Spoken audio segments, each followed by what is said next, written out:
What's up, guys? Welcome to Daily Dose of Reddit. This is your host, Zach, and today's subreddit is r/IDontWorkHereLady. Alright, this story's called Crazy Lady Blames Me Because She Can't Read a Sign. Hey Reddit, first time poster. I was watching YouTube earlier today and saw Red Wheels videos. I've now watched about 15 of them and it made me remember a story that happened last year to me. Sorry for any formatting on mobile and sorry that the story is extremely long. So a little backstory. At the time, I was 20. I've been working at a business park for a car wash who cleans pretty much everyone in the offices near us cars. We wear red or blue polo shirts with the car valeting name logo on them and our own name next to it. Important. With black cargo pants, and recently, some offices were becoming vacant due to either moving elsewhere or financial collapse. It happened a lot, surprisingly. So last year, I was working on a car valeting lot in an office business park. On this business park, we clean nearly 70 people's cars, so it's hard to remember who's who. However, on this very special day, this happened. There was 4 of us working. We've all just arrived to the lot, set up all the equipment, unpacked all we needed, and the other 3 went to the surrounding offices to collect keys from office workers who have used us for years and trust us to move their cars ourselves. One of us always stays with the equipment just to be safe. When a woman slowly drives up past our valeting lot, seemingly looking for a specific office building when she pulls up right next to me. Now, I'm 6 foot tall, wearing the red polo of the company, on my phone and checking my bank account to see if I got paid from the previous month. Pay was due the day before. Back turned to the woman at this point. Not being rude, just knowing we have signs up saying what we are and how to contact us to book your car in for a wash. I hear her lightly cough 2 times, but think nothing of it. Then she clears her throat a little loud for me to turn my head to look at her for a quick second. When she grabs me by my shoulder, turning me around, looking me up and down, then smacks the phone out of my hand and yells, "Well, I should have known. Ignoring me for your phone. That phone shouldn't even be in your hands or at this place of work. It should be in your locker." I look at her, confused, like, what the actual hell, lady? I shrugged my shoulder to get her off of me, stepping back, trying to comprehend what just happened. She cuts me off. "Here, take my car, you inconsiderate brat, and park it up at Office 3 Bay 6, my personal parking space. Nowhere else, Office 3 Bay 6. She walks off towards her car. I pick up my phone and check it over for any damage. It's fine. When she storms back over to me, we'll call this woman Crazy Lady. Then there's me, site manager, and boss. The Crazy Lady walks up to me again, shaking her head, looking like she's frothing from her mouth in anger and pure rage, snatching my phone away from me and throwing it away from us. "What the heck, lady? That's brand freaking new!" "I told you you shouldn't have it here." "It's my own personal phone, and you have..." She cuts me off. "I don't give a damn if it's your phone or not. I'm in charge here, and I'm telling you. Now take my car and park it up in Office 3, Bay 6. Crazy Lady then proceeds to throw her keys at me and points to her car before yelling, "Now move it!" Out of instinct, I caught the keys, then said, "I don't know what you think we do, but..." I turn around with my arms out. "We don't have to move people's cars around for them unless..." She screams at me, a literal primal scream. "Go move my car now, you bastard! I'm going to the manager and getting you written up for this laziness and refusal to work!"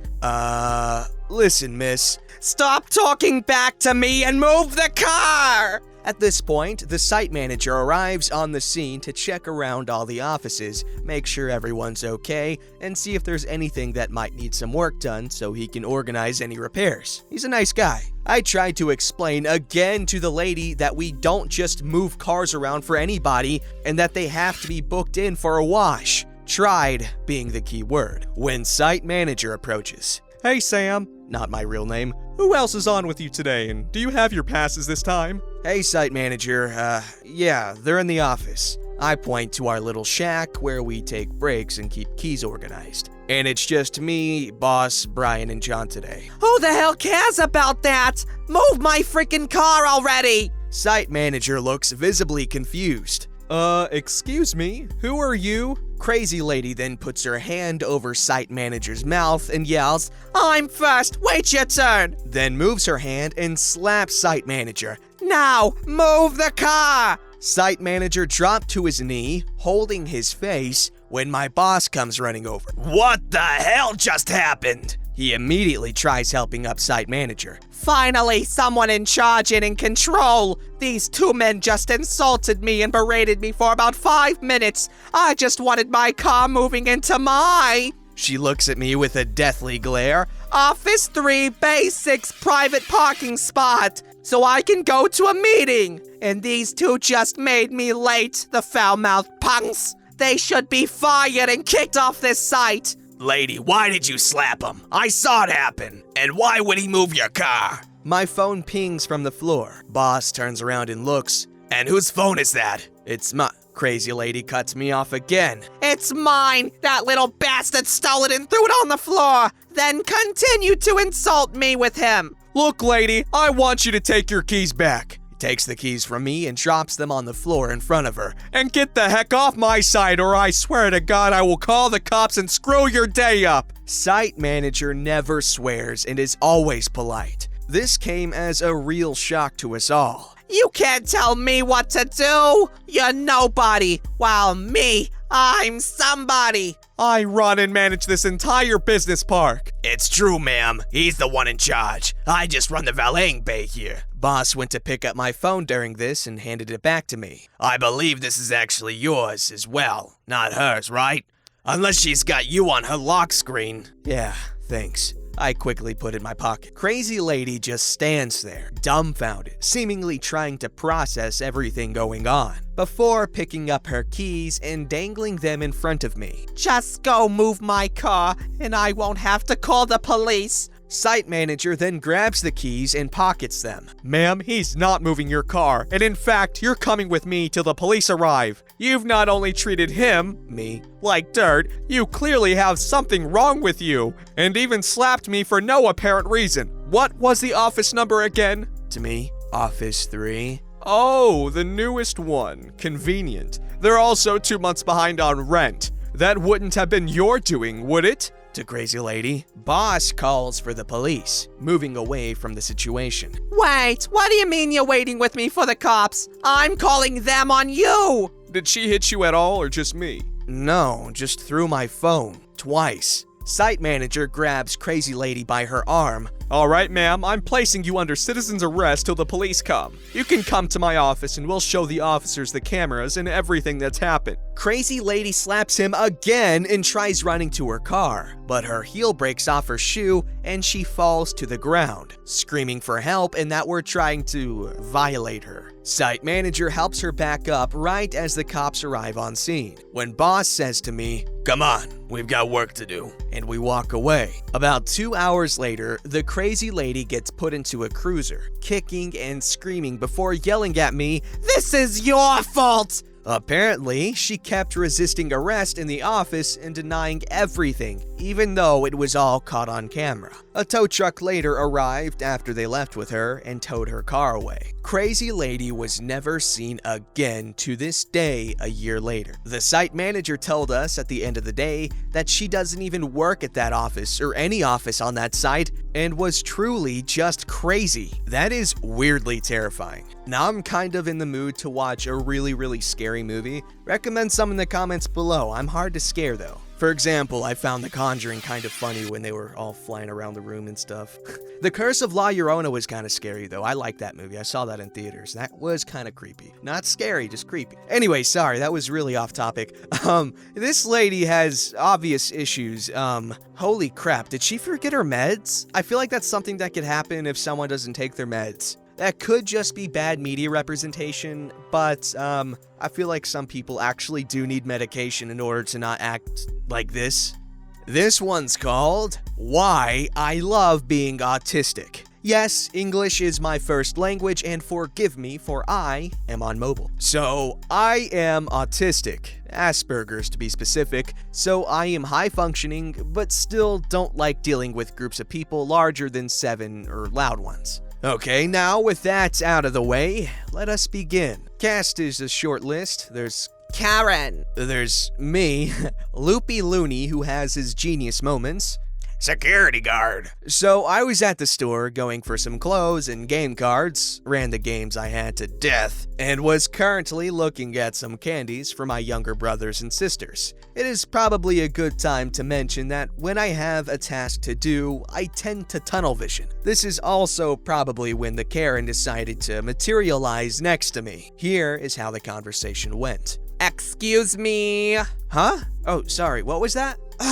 I need... She starts listing a shopping list. It is now I took notice of who I was talking to. The Karen was a smallish woman with brunette hair, gaudy glasses, and looked to be late 20s, early 30s maybe. I am terrible with guessing ages. I'm sorry, but I don't work here, I say, pointing to my cart of stuff. Karen looks at my cart, looks at me, back to the cart, then squints at me. Don't you try to lie to me. I get anxious easily in social interactions, and this woman was sending signals of aggression. So yeah, I was stressed. I'm sorry, but I really don't work here. I said I need, repeats list of stuff, now. This goes on for a while, and Karen gets more and more aggressive. All the while, I'm getting more and more stressed and trying to keep myself under control. For those who don't know, people who are on the autistic spectrum can have what's called a meltdown. Yes, it can be just stomping their feet or crying, but it can also range from fidgeting with something to full-out brawling out of nowhere just because they were stressed out. I was starting to twitch and fidget, which was my body saying I was reaching my breaking point. Now, after a few attempts to explain that I don't work here and being cut off, our dear Karen decides to fling this comment out. I bet your mother would be so disgusted with the way you treated me. That's if she's still alive. She was probably too stupid to be breathing and died before you could be taught to respect your elders. I was 24, still am as of this post. Y'all, that set me off. I'm willing to take whatever trash talk you want at me, but I will never let anyone just downgrade and berate my family. The next thing that came out of me was a string of insults that I think she only caught half of, but I was somehow able to keep a dull roar. I can't remember all of them, I was in a rage, but it was along the lines of, your mama probably faked her death just so you would step off and stop leeching off of her. And, did your daddy finally leave you? Is that why you're trying to talk to me? Here's a tip, sweetheart. Try talking with a kinder tone, cause spit and venom ain't gonna make people like you. And, I hope your kindergarten teacher's still alive, cause she should teach you some manners. Cause your mom's probably ran off cause Modella's better than your attitude. The one that stuck with me was, I would pay cold cash just to see which unlucky lover decided to take Satan to drag you below hell or the Grim Reaper to keep you in purgatory, cause at this point, the only reason you're still alive is that I doubt that God, the devil, or even the judges of purgatory would want you near them. Yes, I roll back to a country accent when I lose my temper. I stopped using it because I had too many people ask me to repeat myself. Karen's face was goldfished for about 5 seconds. Then she resembled something between a goblin and an angry tomato, and proceeded to smack me. Didn't hurt, but was loud. Okay, ow? And feel better? Yes, I said ow because ow is something you're supposed to say after being hit. Karen then reels her head back and spits on me. Yuck, germs. She then gets ready to hit me another time, to which I held up a finger which somehow stopped Karen and said, Ma'am, if you hit me 3 times, I can use self-defense to retaliate. When I was younger, we were taught that if you were cornered or were hit 3 or more times before hitting back, it would be considered self-defense. Karen called bull snozzle and swung at me. Out of nowhere, a large arm reaches over my shoulder and grabbed Karen's arm mid-swing. In shock, I look back to see security guard. I didn't notice the guy until then and with surprise said, Hi there. What's the problem here? This employee refused to help me, and when I asked him where something was, he cursed and was rude towards me. Security guard looked at me. Is this true? Well, I was rude, but I don't work here and she insulted my family first. Liar! He disrespected me and should be fired. We can go get the manager if you want. He can sort this out. No, I want you to do your job and take him out of here. Cue Karen and security guard going back and forth, with Karen insulting security guard for failing to do his duties and for me for being a lazy worker. I was losing all fricks I could give for this. After a few minutes, Karen finally says the famous Karen war cry, I want to speak to your... And before she could finish, I dialed my autism to the max, unscrewed the dial, left it spinning, and said, Wah? Karen pauses, then squinted at me. What? Wah? What? Security guard starts to walk around the confused Karen. Wah? What? Karen, realizing security guard has cuffed her. What? Security guard escorts her out. I wasn't paying attention to what he was saying. I loudly say, Wah? Don't know what happened afterwards. Honestly, don't care. But I got home safe. Lesson learned? When in doubt, ask why. Okay, this post was very freaking anime. Karen getting cuffed. Nani? Anyways, still a good story. I appreciate your shift to a southern country, whatever the hell you want to call it, accent. And that Karen was straight up a bully that does not belong in public, because that level of incompetence is like dangerous. And you guys won't know this, but I screwed up saying incompetence like 4 times, and I found that ironic. Alright, this story's called, No, You Can't Call Me In. I don't work for you anymore. I used to work for a small family-owned restaurant. They were honestly awful. Their adult kids all worked for them too, and they were spoiled and very bossy, and of course, favored over all the non-related staff. I should have listened to the huge red flag at the interview where they said that they go through a lot of staff, other than the kids, because everyone they hire is stupid and doesn't last long. Oh boy. They treated me terribly, yelling at me for small things, making me do horrible, gross jobs that no one else wants to do, and putting me down constantly. I even had several customers ask for the owner to tell them specifically how good my service was. They would brush it off and tell me the customer was wrong. One time I called in sick because I was vomiting. I was told, No, you're coming in. Sometimes we feel sick too, but we still make the effort. I was like, no, I will vomit. Pretty sure I can't be working in a food place tonight. They hung up on me. After 2 months, I'd had enough and I quit. This was almost 2 years ago. A little while ago, I was out just browsing some shops when I got a phone call from an unknown number. I had deleted the owner's contact info, so I had no idea it was her. Hello? Hello? My name. Can you work tonight? Sorry? Who is this? This is... Her name. I need you to work tonight. We're very busy. 6:30, okay? I don't work for you anymore. Yes, you do. You need to come in at 6:30. No, sorry. I resigned ages ago, and I'm not available anyway. Bye. I hung up. She tried calling me back 3 times, then sent me a text that said, Yes, you are. 6:30. I blocked her number and went about my day. What? Has this, happened to anyone else? I'm sure it maybe has, but, that's ridiculous. Don't forget to like, subscribe, and hit that bell to never miss an episode.